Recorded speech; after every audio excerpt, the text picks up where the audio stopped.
I am walking through, this is Hui's answer, I think, to kind of Hanoi's Beer Street. Although I understand it's just the weekends that they close off the street to traffic and it becomes a big bar scene. Look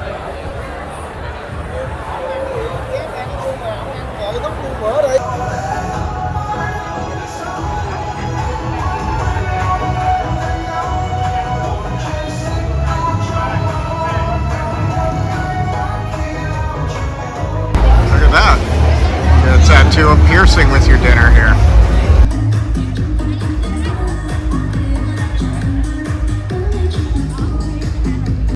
I don't know, man. This is not the gray communist dystopia they said they would have if America lost the war and the communists won. Wasn't this supposed to be like a gray dystopia of lack of freedom and everybody was going to be starving and there'd be bread lines? Man, I haven't seen any bread lines since I've been here.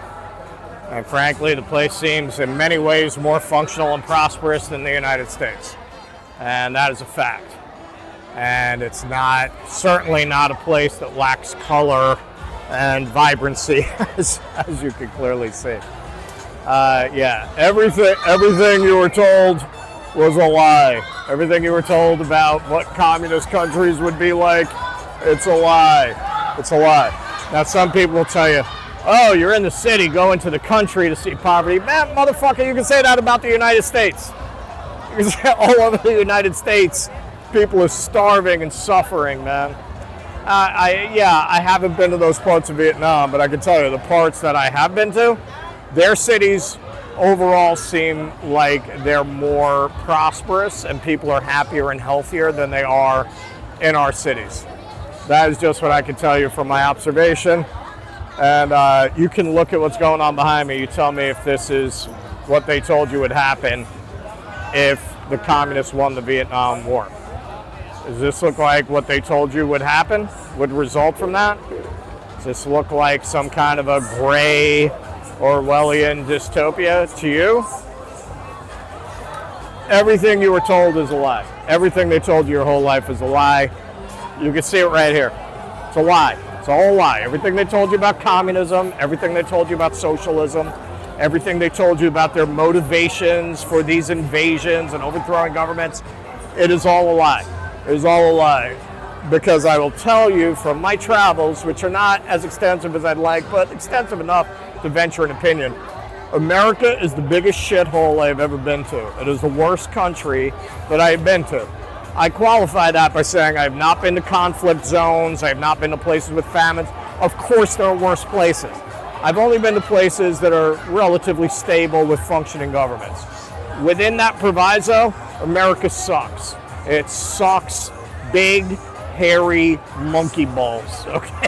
America sucks. Pretty much every place else I've been to, people are happier, they're healthier, they're less medicated, they're less stressed, they're less neurotic, they have stronger family ties, they have stronger community ties. I mean, these are intangibles that go beyond the GDP.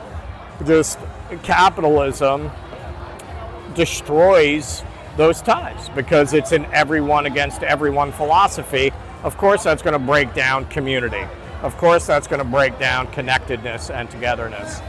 I'm not saying this place, oh, it's utopia, it has no problems. My understanding, I recognize, is superficial.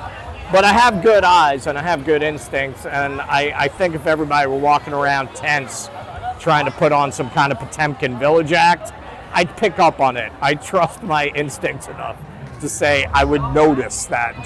Does it look that way to you? You think they're putting on an act? You think they're putting on an act? This isn't even one of the more major cities in Vietnam. So yeah, I don't have all the answers, but I am just going to tell you everything we have been told about American history is a lie, and this is why they scare the hell out of you and try to convince you not to travel, or that you're going to be in danger if you go to other countries, or you're going to not be able to manage the environment. It's going to be overwhelming, and their customs are just not going to be something you can adjust to, and they won't be able to speak the language, and they scare the shit out of you, man, about coming to places like this, because they don't want you to find out. They don't want you to find out that the whole Vietnam War was a lie, beyond what John Kerry was talking about. Like, beyond on that level of them lying about their ability to win the war. I mean, their whole premise about communism is a lie, and you can see it right here, man. We ran the experiment. This is, what, a little over 50 years, right? Since, 1975, 51 years since America pulled out. Look at the society that they created. Was it anything like they said communism would be? Think about it. They're lying to you. They're lying to you. They have to make you hate the idea of solidarity and community and workers coming together, because otherwise the jig is up for them. You're going to come for them, and they know it. So they do everything they can day and night to break down your brain so you think that the world is a complete phantasm of their propaganda imaginings. And the real world out here, if you come out here into the real world, it is nothing like what they told you it would be. And I just want to mention one other thing. A couple of French girls who joined me on that trek through the villages in Sapa told me that when I got to the south, I was going to see war casualties.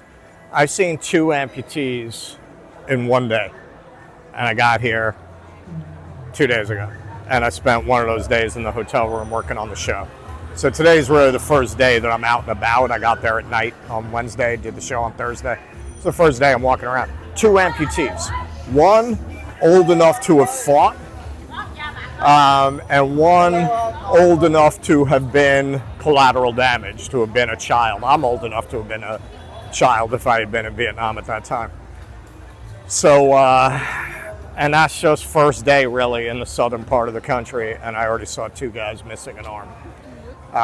One working on the boat on the tour that I was on, that went on the Dragon boat, and one begging outside a store. I gave him some money. But yeah, if I saw that first day here, I expect to see a lot more of that. I don't want to be insensitive, so I didn't film the guy who was begging. I did film the guy on the boat just because I was filming the boat. But I would like to ask some people who have been scarred by that conflict, but obviously it's something you got to be sensitive about.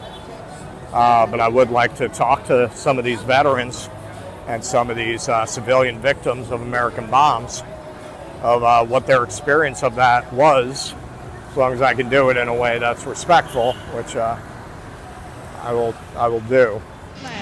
Now you can go out and get those reds, because the only good commie is one that's dead, and you know that peace can only